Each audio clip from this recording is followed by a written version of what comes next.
Hello, my friends, and welcome back. Thank you very much for being with me again today. As you probably know, Avdiivka has fallen, and that is the Russians captured it. They planted their flag over there. The Ukrainians claim that they were able to withdraw almost all their troops. I am very skeptical that that occurred.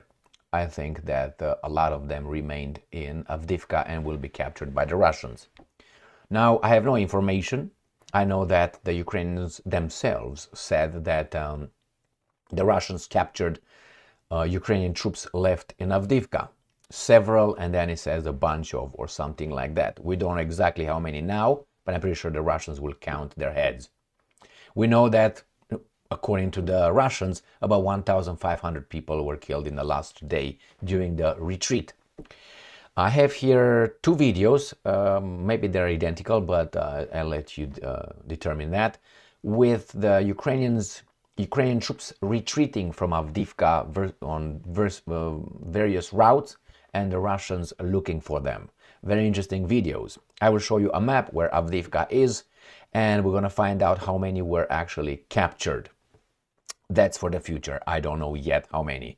I said in a previous video that my expectations, my prognosis is that either about a few hundreds or I would say 7,000 or up. But hey, maybe that's why I said either a lot of them or not too many. There's nothing in between, like, I don't know, it was in Mariupol 2,600 people. So let's start with the first thing here, which is the article from Sputnik. And it says, watch Ukrainian armed forces retreat from Avdiivka. Now, where is Avdiivka? Let's make it clear. As they say, we're not going to use this map. We're going to use actually this map. And this is the front line from Ukraine. And we're going to go to find Avdiivka. It's already, as I said, it's in Donetsk. I think I'm going to use two fingers. This is a very sensitive map. I always have problem getting there. It's right here. Right here. This is Avdiivka. And what was out of Avdiivka, this area, this is the town. And the Russians right now are still destroying whatever is behind. So they're going to push forward. This was Avdiivka. Here was the coke plant, and there's a flag over there. Let's see what these guys are saying about it. Russian troops have captured Avdiivka coal plant. All right, so let's go and watch this video. Let's make it big. I don't think it has any sound. And let's see. The Russian Ministry of Defense has released footage depicting the disorderly retreat of Ukrainian armed forces units from Avdiivka. I don't think it was disorderly, from what I saw. Get the sound out.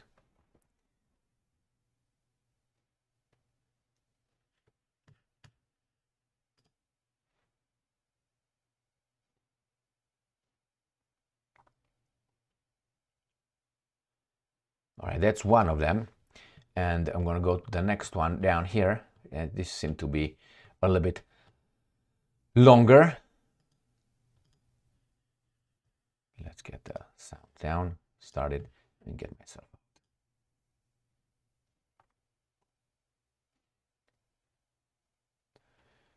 There's long columns. That's a long one.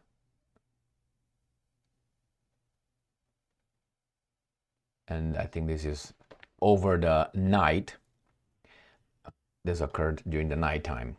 So let's see. The return of Avdiivka is a turning point in the further liberation of the territory of the Donetsk People's Republic. The abandonment of Avdiivka is a clear sign of the incompetence of Ukraine's military and political leadership, whose shares are rapidly depreciating in the eyes of Kiev's former cronies. Well, sometimes in order to be the savior of a situation, you create the situation, the problem. So when you create a problem, then you come and say, hey, now I'm going to solve it for you. Like the politicians. When they create this kind of garbage in our society, they will not look back, hey, 1965. What happened in 1965? Well, the immigration quota was changed. So yeah, they're not going to look back at that, okay? And if you look to the two people that sponsored that bill, you're going to find one Zelensky Stein, and the other one, I think it was the Lion of the Senate. Wasn't he called that way? I think he was one of the Kennedys. The one, I think the one who ran away when his female compatriot remained in a car in the lake.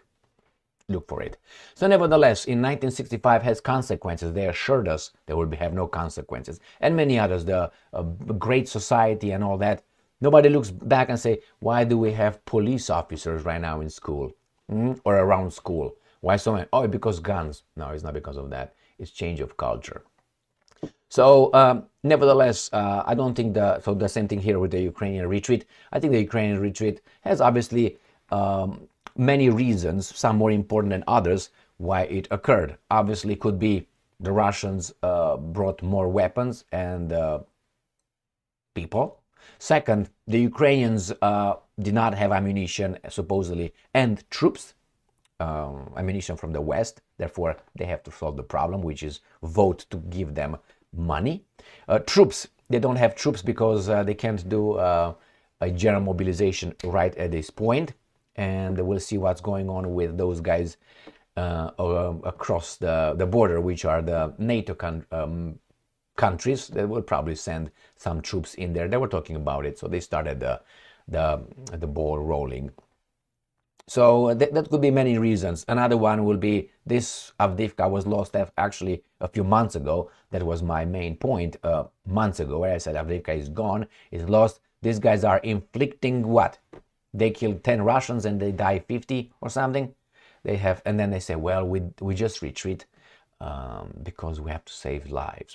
My main concern, Zelensky Stein, my main concern is having Ukrainian lives saved. Really? If that would be the case, there would be no war over there. You were part of the war, my friend.